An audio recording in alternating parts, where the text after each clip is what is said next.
21st century. Wars, epidemics, pandemics, economic and social crises, accelerated growth in consumption. The changes that are taking place in the world today have endangered the basic values of our civilization and our very future. It is becoming clear humanity has once again reached a dead end. As a solution to all earthly problems, someone suggests that Mars should be developed, and someone suggests reducing the world's population to the golden billion and even to the diamond million. Moreover, today we are not just being offered, but are being rigidly imposed these anti-civilization programs.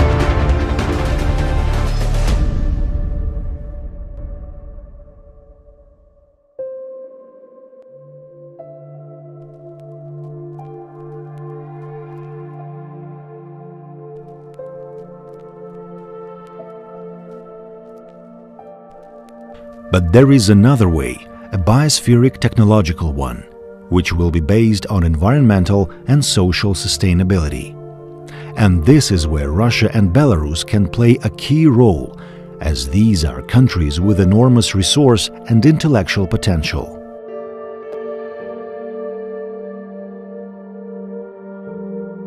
The proposed program includes the following technologies: Relic Solar Bioenergy U-Energy on lignite and shale. Biosphere Agriculture based on U-Terra living humus. Technology for building linear U-cities based on walkable and self-supporting clusters. Second-level UST, Unitsky String Transport and Infrastructure Complexes.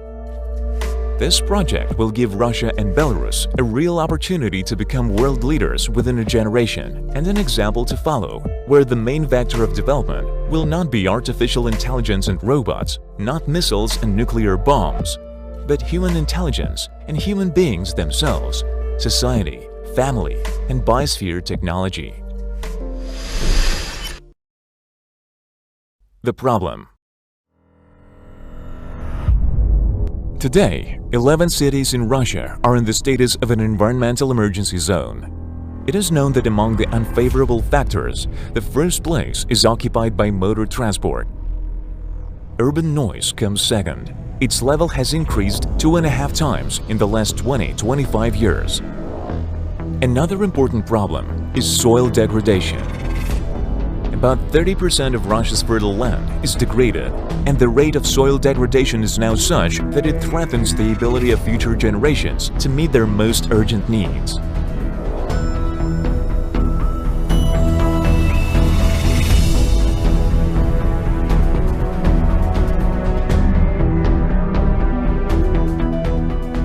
Current demographic trends estimate that the world population will reach 10 billion people by 2050. To meet food demand alone, global agricultural production should be increased by 60% on average.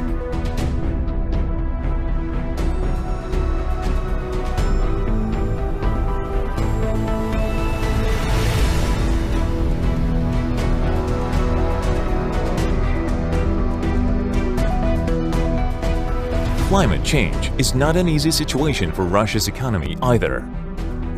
According to Roshydromet's estimates, the average annual temperature in Russia is rising more than 2.5 times faster than global levels, and especially rapidly it grows in the Arctic zone.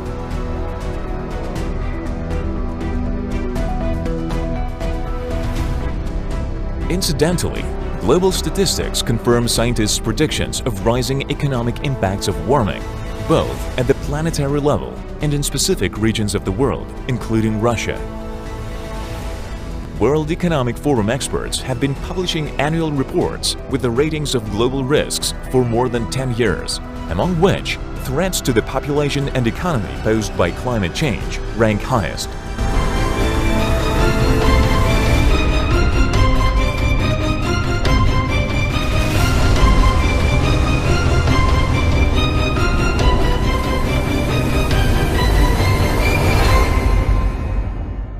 The problem of the transport complex needs to be addressed, as transport isolation deprives citizens of basic mobility As transport isolation deprives citizens of basic mobility, access to the basic amenities of civilization is now far from being available to all.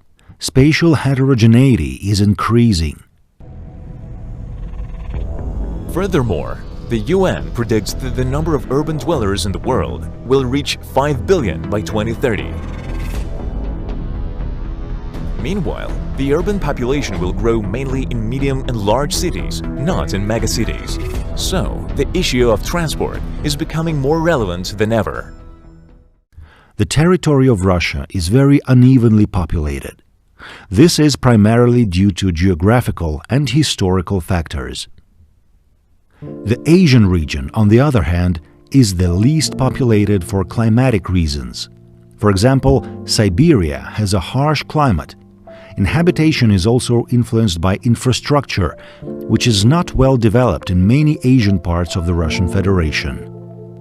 Given current attitudes and trends, Russia's economy could finally turn into a resource-based economy, exploiting nature. And such economy suffers from even a slight decline in the price of raw materials. Accordingly, such an unfavorable perspective is the most important reason why the national economy must be modernized as quickly as possible. Not only for Russian cities, but for the country as a whole. Opportunities. Russia, being the largest country in the world, has all the resources, including intellectual potential, to become a trendsetter in science and technology. However, its positions in these areas is weakened. The reason for that is the collapse of the USSR and the long period of recovery that followed. As a result, other countries have gone far ahead in technological development. Attempts to catch up with them within the framework of traditional industries turn out to be difficult to implement.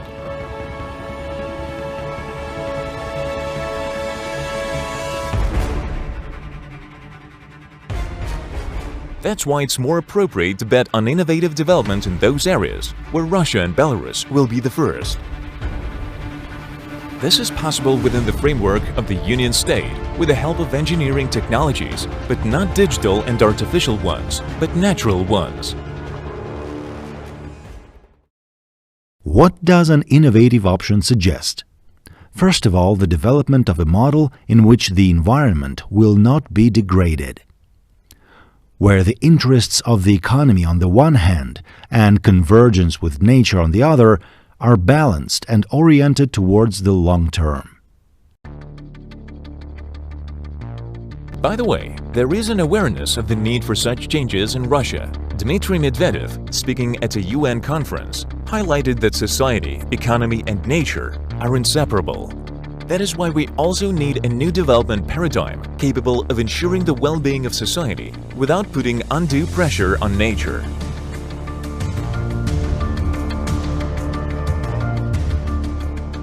In such a system, the development of transport infrastructure could be a key focus, which will not only substantially improve people's living standards, but also create millions of jobs.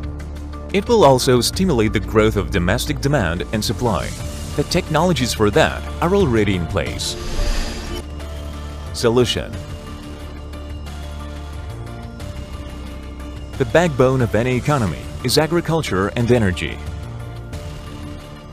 What do today's experts suggest for these industries? Genetically modified foods and artificial meat that are dangerous to human health. And the switch to renewable energy, which is only possible if global energy consumption is significantly reduced.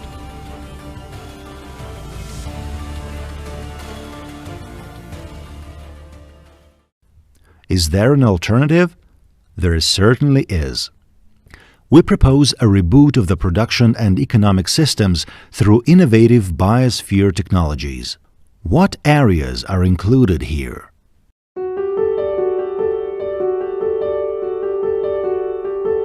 First, it is relic solar bioenergy. The power plants will not produce acid rain as a waste product, but a living fertile biohumus on which to plant gardens and sow fields.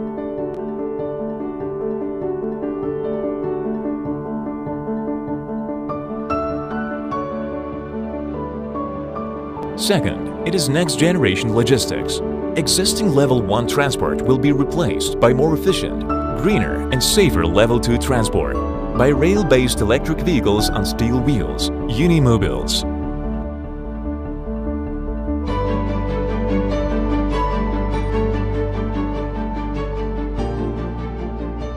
Third, it is the creation of a new type of settlements, linear cities, based on pedestrian clusters that will provide their inhabitants with everything they need: organic food, green energy, clean air, high-paying jobs, and healthy recreation. Let us look at each of the directions in detail.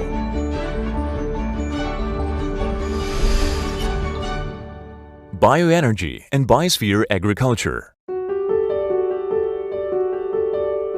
Energy stored in lignite and oil shale is relic solar energy harvested by living organisms that lived on the planet over 100 million years ago. So, oil shale and lignite would be used not so much to generate electricity and heat, but to produce biohumus, the basis of any soil fertility.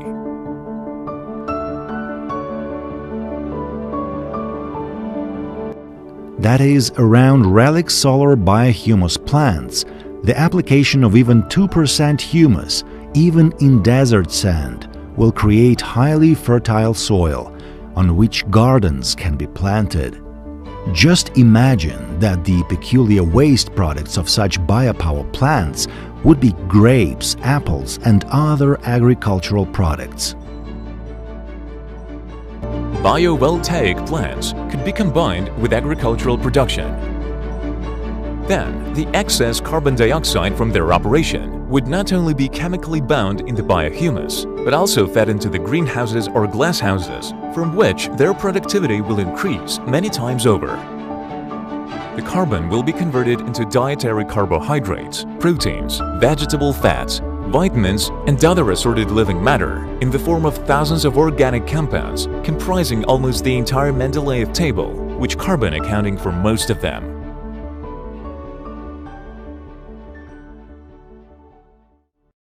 It has long been known that naturally fertile soil is the key link that can be called the global immune system of the Earth's biosphere. The health of all living organisms on the Earth, including humans, depends on its condition. Transport. Today, the number of roads has reached such a concentration that it is almost impossible to build anything else. Overcrowded cities, with constant traffic jams on the roads, have become a serious problem. However, there is a solution. It is possible to build a train track directly over a city road or tramway. A string rail flyover requires minimal land allocation for construction. It doesn't disturb the terrain, preserve the soil, and does not interfere with the movements of ground and surface water. The track structure can be placed close to houses. The quiet and environmentally friendly transport will not disturb their residents. And thanks to the Level 2 factor, the anti-derailed system, and the automated control system, traffic jams and accidents are avoided completely. Moreover, UST electric rail vehicles have a much lower environmental impact than other modes of transport. By the way, the UST product is even more environmentally friendly and energy efficient than Elon Musk's Tesla electric car. After all, traditional electric cars get into accidents and take up space on the road, which also leads to traffic jams that emit many harmful substances, including carcinogenic products of tire wear and fumes from the sun-heated bitumen that makes up the asphalt. The string transport eliminates these problems. Another point is that electric cars consume a lot of primary energy generated in a power plant. Its production always has a negative impact on the environment because there are no environmentally friendly power plants other than the proposed U-Energy bioelectric power plants.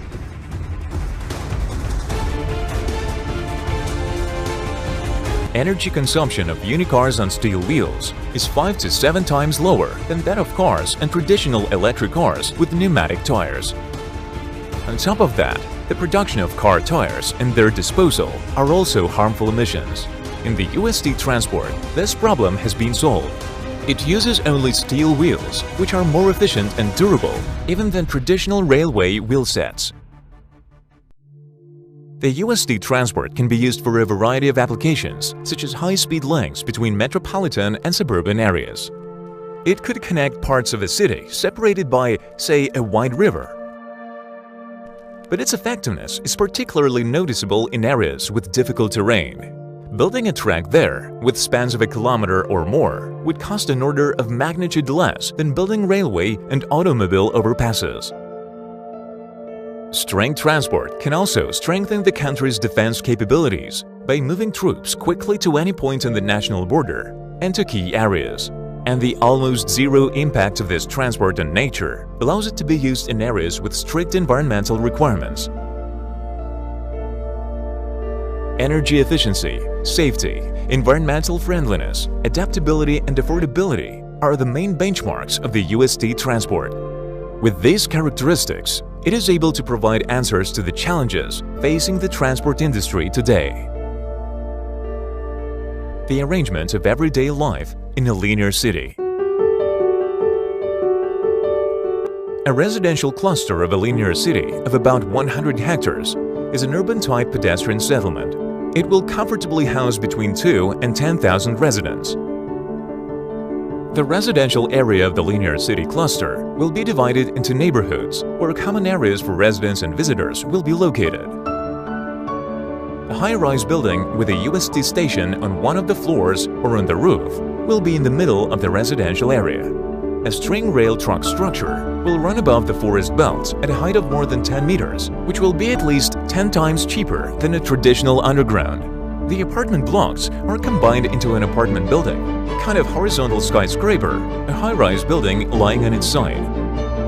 Each house is designed to house an average family of 5 and has 3 floors, a basement, a living room, and a mansard.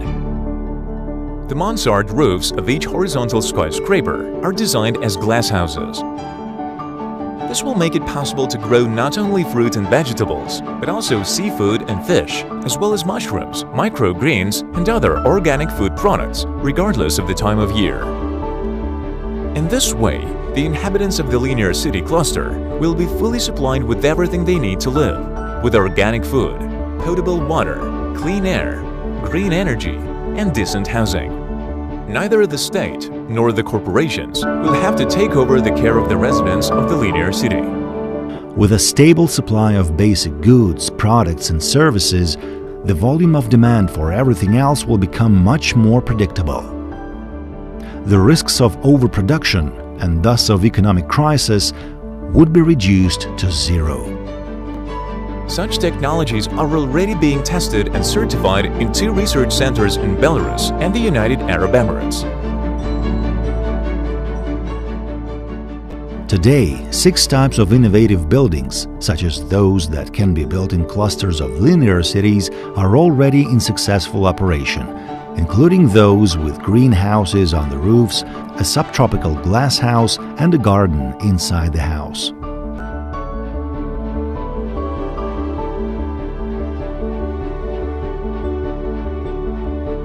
What effect could Russia and Belarus gain from such innovations?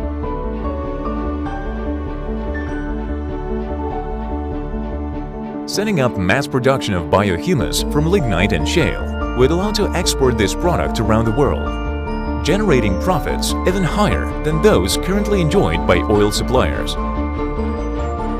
And the demand for humus would be much higher than the demand for oil.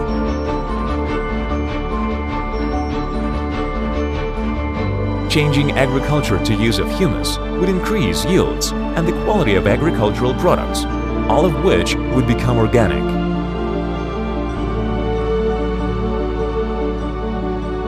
The creation of a new transport infrastructure industry based on the UST technologies will secure orders for companies across a wide range of industries. The construction of linear cities will stimulate the real estate market and allow hard-to-reach areas to be developed.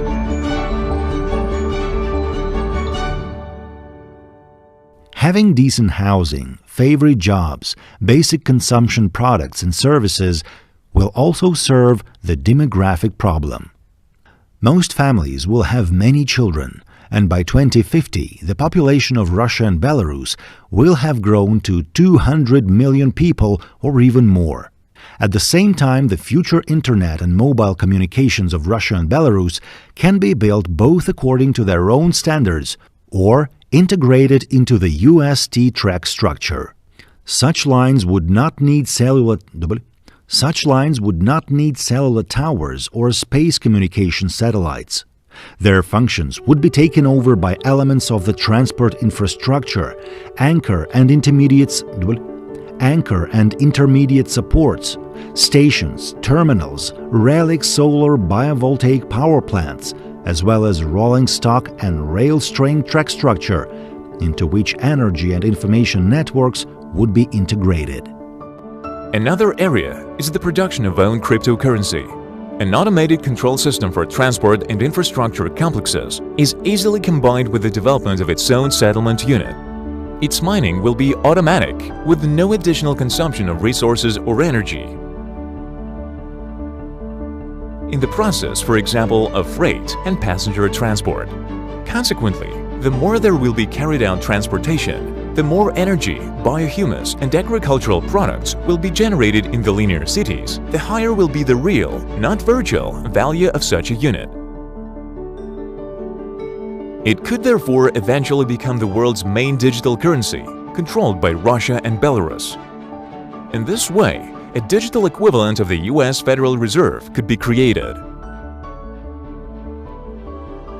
Many would say that putting such a program into practice would be too vast, material-intensive, and very expensive. But is it really so? After all, the costs needed to reboot the economies of Russia and Belarus into a union state are not that high. They are at the level of other Russian programs. The Russian transport strategy approved in 2008, for example, was valued at the same $5 trillion.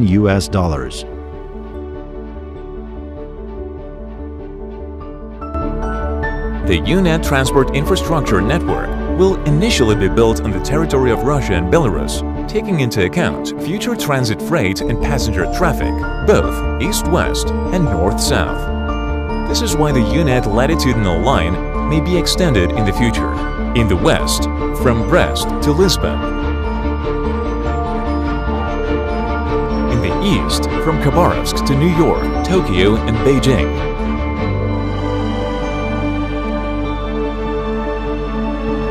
In the south, from Omsk to Shanghai.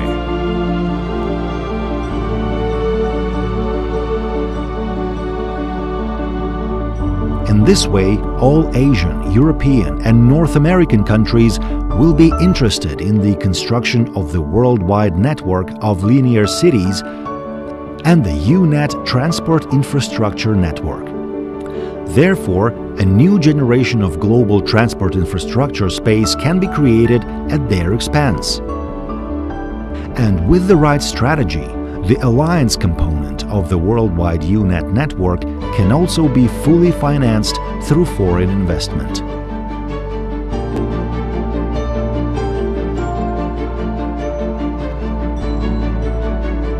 The Union State of Russia and Belarus will become a worldwide leader in rebooting the global economy.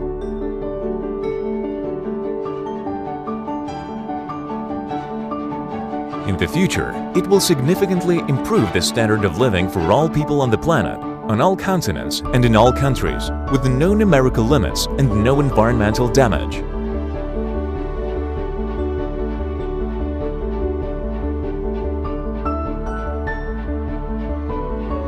At the same time, the main weapon of the Allied state, to which the collective West has in fact declared war, will be not supersonic missiles and nuclear weapons, but mineral and territorial resources, which is about 20% of the world's reserves.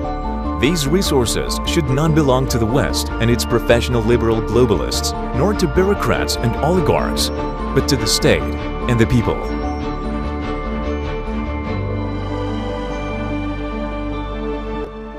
We should shift from consumer capitalism to a creative and socially oriented economy. The main thing is to find internal resources, reserves, build up own competencies, and then Russia and Belarus together with the multinational people of the Union State, will win any confrontation and once again prove their greatness and special civilizational role in the world.